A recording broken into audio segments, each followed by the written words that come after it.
Buenos días, soy Luis González, director de Revitalent. Bienvenido a nuestra serie de entrevistas con expertos en liderazgo y talento. En estas entrevistas conversaremos sobre los temas que nos interesan a quienes nos dedicamos profesionalmente al desarrollo de personas. Espero que te guste. Hola, Ovidio, ¿cómo estás? Pues muy bien, Luis, encantado de estar contigo y con todos los seguidores de Revitalent. Así que encantado. Estupendo. Oye, Ovidio, tenía muchas ganas de que estuvieras dentro de esta sección de entrevistas para hablar de un tema que, ¿cómo decirlo?, de que se habla mucho en las altas esferas de recursos humanos, pero yo creo que un poco desde la teoría muchas veces, ¿no? Entonces quería conocer tu Sí. experiencia práctica respecto a lo que son los cambios de la cultura de liderazgo, sobre todo en organizaciones ya de un cierto tamaño, ¿no? Que parece que como que les cuesta el cambiar. Entonces, primero quería que te presentaras brevemente para quien no te conozca en un minutito y luego si puede ser que nos comentes alguna experiencia concreta que has tenido respecto a este tema. Bueno, pues mi nombre es Ovidio Peñalver, tengo 55 años y me llevo dedicando a la gestión del talento, sobre todo del desarrollo del talento, no tanto evaluarlo ni captarlo, pues prácticamente desde que empecé a trabajar. Estuve trabajando en línea, estuve en Andersen Consulting, estuve en Bankinter, estuve en Unión Fenosa y luego pues di el salto a montar mi propia compañía que se llama Isavia, que ya tiene 16 años de vida y siempre desde un lado u otro de la barrera con proyectos de formación y desarrollo de habilidades de todo tipo, habilidades directivas y habilidades pues de todo tipo. Así que pues me he conocido medio Latinoamérica y prácticamente toda España con esta profesión que es muy vocacional, que es básicamente de formador y gestor e impulsor de la formación. Y en los últimos 10 años, 15, he puesto mucho el foco en coaching, sobre todo coaching ejecutivo y coaching de equipos. Espero que esta Sí, de presentación sea hecho, yo te suficiente. conocí en una formación que me diste de coaching de equipos súper interesante, Sí, vamos, la recuerdo todavía con cariño, o sea sí. que vas dejando tus semillas y que luego yo creo que van germinando por ahí. Gracias, gracias. Acabo de dejar uno hace muy poquito, que es un nuevo libro, porque escribí una que era Emociones Colectivas, donde se trabaja mucho la emocionalidad a través del coaching de equipo, entre otras técnicas. Y hay uno que acaba de salir que es El viaje hacia ti, que esa es mi segunda parte, como más psicoterapéutica o más de desarrollo personal, y es un libro muy provocador de reflexión. Así que ya he plantado un árbol, he escrito un libro, ¿y qué es lo que me queda? Los hijos que He también me tenido consta que... hijos, 2 hijas, así que vamos bien. Muy bien. Oye, pues pues coméntanos alguna experiencia concreta que hayas tenido justamente de un cambio de la cultura de liderazgo en organizaciones más o menos complejas. Pues mira, hay tres que son tres paradigmas, además muy diferentes los tres. Por ejemplo, uno es en Reale Seguros, donde llevamos desde hace 3 años con un proyecto de gestión del cambio, de la cultura directiva, y todavía falta un año más, para que veas un poco la dimensión. Por él van a pasar desde el comité de dirección, lo que luego llaman los dirigentis, que es como el N-1, es como la primera línea directiva, y luego todo lo que son mandos intermedios o managers de la organización. Y esto lo están haciendo por una lluvia fina a lo largo de 3 años. Hay otra experiencia que tuve muy interesante en Bankia, fue presencial, donde en 4 meses pasaron por ahí la friolera de 900 directivos. O sea, un caso Fíjate, de lluvia fina y otro de chaparrón, ¿no? efectivamente, y además presencial. Y luego hay otro que estamos llevando ahora mismo, que es con Banco Sabadell, y lo que pasa es que este lo estamos haciendo virtual desde el principio. Entonces es muy parecido al de Bankia. La idea aquí es que a lo largo de 5 meses han pasado todos los directivos de la compañía, tanto de red, de territorio como de departamentos centrales, lo que llaman centro corporativo. Lo que ocurre es que aquí se ha hecho a través de webinarios, mientras que en Bankia se hizo de manera presencial, en un hotel que era como su centro corporativo. Es decir, que en distintos formatos y tiempos, la idea es que pasen todos los directivos de la compañía con una nueva serie de valores, de herramientas, de técnicas y con una nueva cultura de liderazgo. Y cómo hacerlo de una manera muy práctica, muy interactiva y que obviamente cuando al año siguiente o a los años siguientes se vuelva a hacer la evaluación de clima, pues que claramente se vea que ha habido un cambio radical en la manera de impactar o influir y de liderar por estos managers, ¿no? Me ha parecido muy interesante esto que comentas de que luego haya algún tipo de medición para que se vea si efectivamente ha habido un cambio real en la manera de liderar y no sea solamente mensajes o webinars o bueno, programas más o menos formativos o comunicativos. Una pregunta, fíjate, que yo creo que puede interesar a los directores de recursos humanos que muchas veces tienen ganas de lanzar este tipo de programas porque se dan cuenta que su empresa necesita evolucionar, pero muchas veces a lo mejor no saben cómo impulsarlo, cómo gestionarlo. Entonces quería, si nos puedes compartir, bueno, te digo, es una duda que me han compartido varios directores de recursos humanos cuando nosotros hemos también abordado proyectos de este tipo. Quería preguntar, desde tu experiencia, cómo se gestan y cómo se lanzan y cuáles son las claves de éxito de este tipo de proyectos. Vamos a ver, yo creo que las claves de éxito de este tipo de proyecto, uno, es el apoyo de la alta dirección. Sé que esto es un clásico, pero en estos 3 proyectos, no voy a decir en cuál en concreto, en uno de ellos el apoyo no es tan radical y tan decidido y se nota.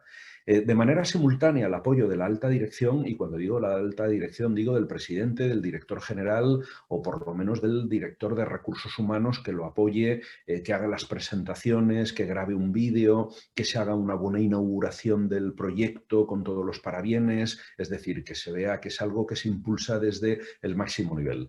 Otra de las claves es el poder real que tiene el área de recursos humanos o personas, en concreto suele ser en grandes compañías, pues las direcciones de talento y de cultura e integración, quienes de una manera consensuada pilotan este proyecto, y ahí es donde se ve realmente hasta qué punto hay una centralización en las decisiones o hasta qué punto las distintas direcciones generales tienen un gran poder para decir yo lo hago o yo no lo hago.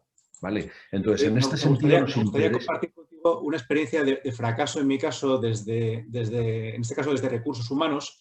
Sí. Es una empresa en la que estaba, en la que sí que se me contrató para hacer un cambio y una transformación muy ambiciosa, pero Claro. efectivamente esos 2 factores fallaron radicalmente. No tenía ninguna alineación con la dirección general, que seguía intentando pues, que la gente trabajara lo más posible por el menos dinero posible y no apoyando todas las políticas que estábamos haciendo un poco avanzadas y modernas.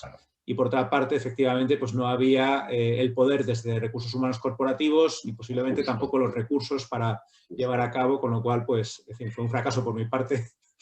Pues mira, es que aprendemos más de los fracasos que de los éxitos. Hombre, luego hay otros, ya hemos comentado uno, tiene que haber una forma de medir el impacto, es decir, el estudio de clima o la evaluación del desempeño, tiene que haber una línea base y luego ir evaluando para ver que verdaderamente va habiendo cambios y transformación en el día a día real.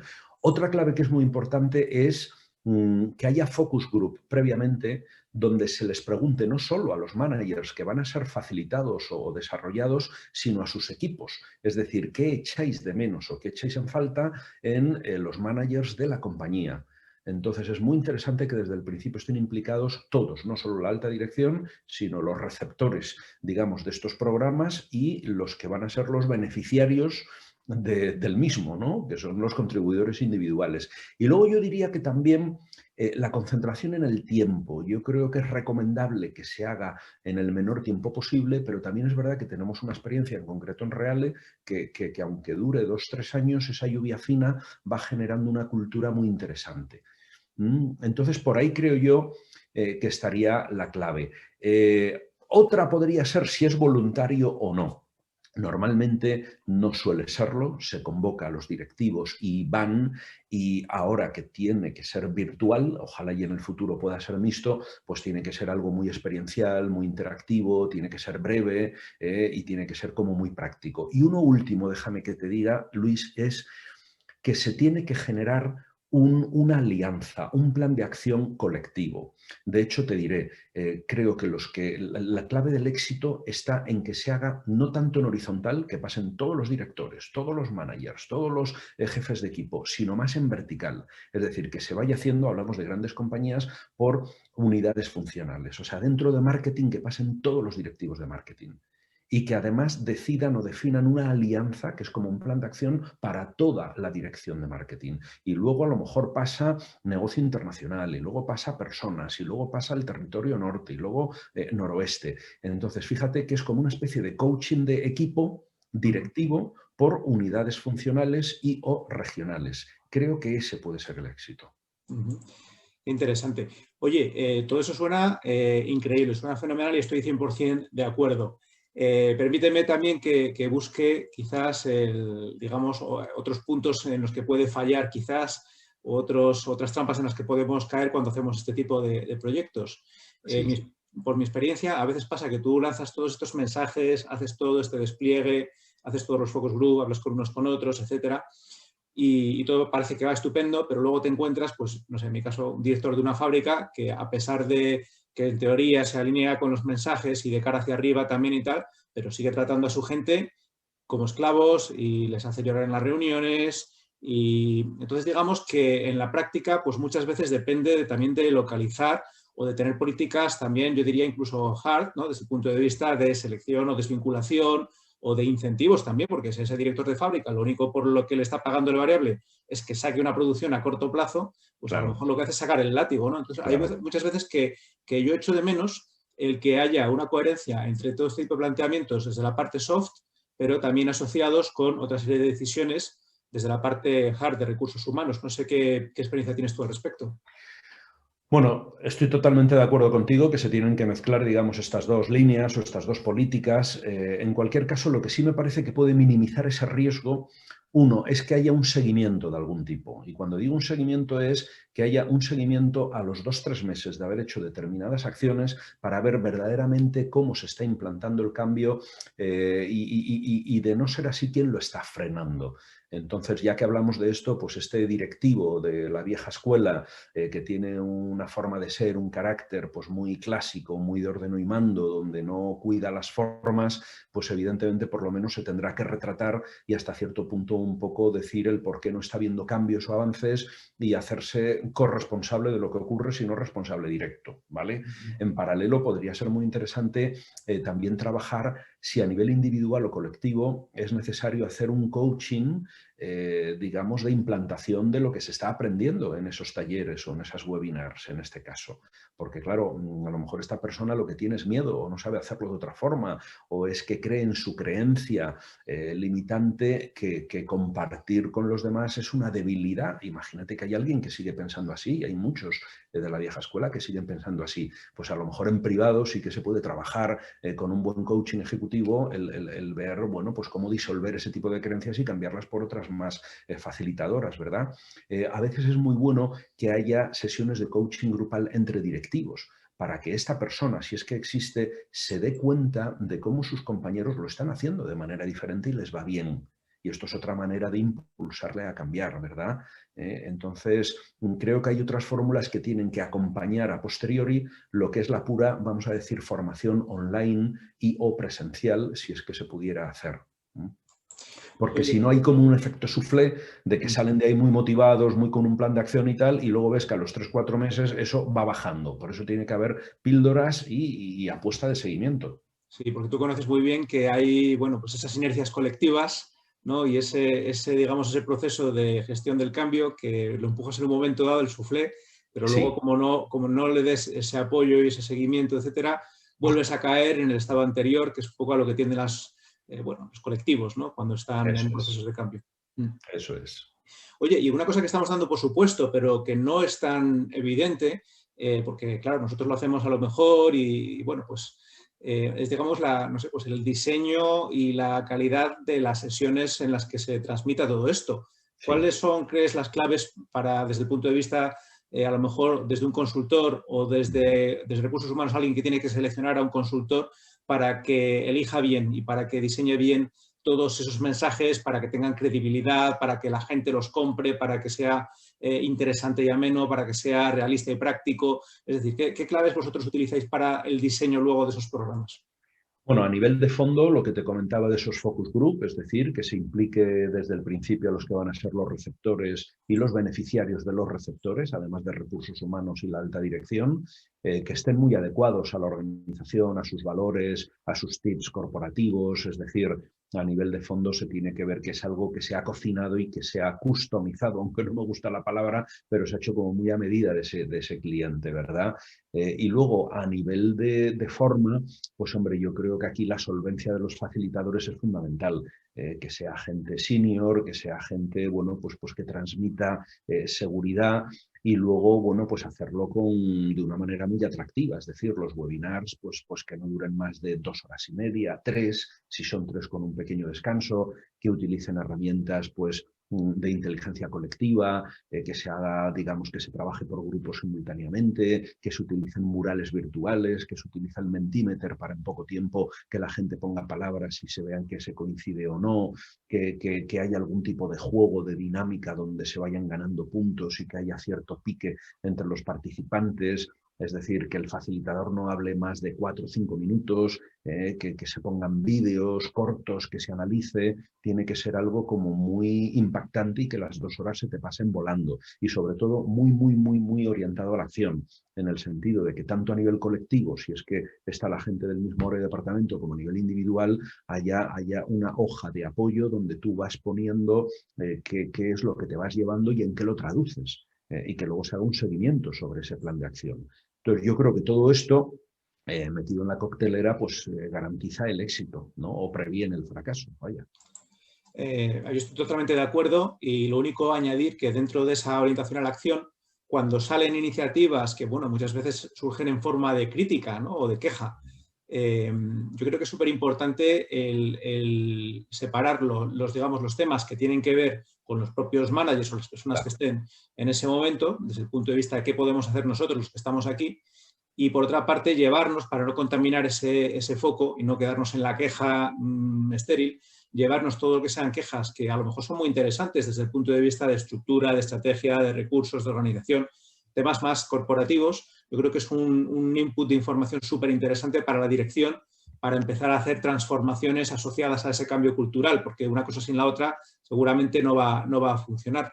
Entonces yo creo que ahí es un momento súper interesante para, digamos, también que la organización se comprometa a escuchar realmente y a poner respuestas a las peticiones y a las quejas que está bueno, transmitiendo el colectivo con el que estamos trabajando, y que si ve que es escuchado y que si ve que se le hace caso, seguramente él va a poner también de su parte mucho más para poder hacer ese cambio cultural. No sé si estás de acuerdo con esto. Sí, fíjate, aquí entre nosotros y los que nos escuchan, que son nuestros clientes directos y somos socios de este tipo de proyectos, yo lo que diría es que en este tipo de actividades está bien que haya una crítica constructiva, siempre sugiriendo cambios concretos, y lo que sí creo que es bueno es que en estas dinámicas lo vayan planteando por escrito, pero que no haya grandes debates que se puedan convertir en un foro de queja colectiva contagiosa, ¿vale? Entonces, creo que tenemos que ser bastante directivos, no en el contenido, pero sí en el formato de las sesiones, para no dar lugar, a lo mejor, en un programa de 2 horas o 2 horas y media, a que estemos media hora hablando una única persona y contaminando al resto del equipo. O sea, en esto hay que ser cucos y que se trabaje por grupos, que se ponga por escrito, que rápidamente haya una solución e ir con una agenda como muy orientada, insisto, a la acción. Y en un momento dado, pues con mano izquierda y con firmeza decir, vale, pues este tema lo dejamos anotado, vamos a continuar por aquí, ¿vale? Porque es verdad que siempre hay un riesgo en la formación a que alguien, bueno, pues con una crítica sostenida y tomando el micrófono permanentemente la pueda arruinar. Y eso hay que tenerlo previsto y bloqueado. Sí, sí, sí. Sí, Es una yo creo que pequeña hay censura. que evitar la catarsis del tomatazo. Sí, Hay, sí, sí. hay que dejar como una olla a presión, un poco válvula de escape, Sí. pero sí que tampoco se descentre la jornada de lo que se supone que tienes que sacar. Al final, que es una construcción en positivo y una asunción también de compromisos por parte de los participantes, ¿no? Eso es, eso es. Así es. Muy bien. Oye, Ovidio, pues ha sido un placer conversar contigo y llevarnos ideas interesantes para todas aquellas personas que estén planteando un cambio cultural y de liderazgo en sus organizaciones. Espero que más adelante podamos tener ocasión de seguir conversando, que seguro que nos salen más temas súper interesantes. Pues eso espero. Un placer, muchas gracias. Y bueno, y desear que que efectivamente podamos liderar y pilotar muchos proyectos de este estilo, porque además de que son apasionantes, es que son los que verdaderamente provocan cambio. Es decir, son los que son globales, van directamente a la gente que tiene poder e influencia en otros y realmente embarcarse en un proyecto de este estilo. Luis, no solo como consultores, sino los que lo lideran internamente son los proyectos que luego recuerdas en tu vida profesional, porque de estos hay 4 o 5, no hay muchos más, ¿no? Sí, a mí eso me encanta, cuando siento que no estoy haciendo formación, sino transformación. Exacto, exacto, eso es. Muy bien. Oye, Ovidio, pues nada, un placer y hasta la próxima. Gracias. Adiós a todos. Chao.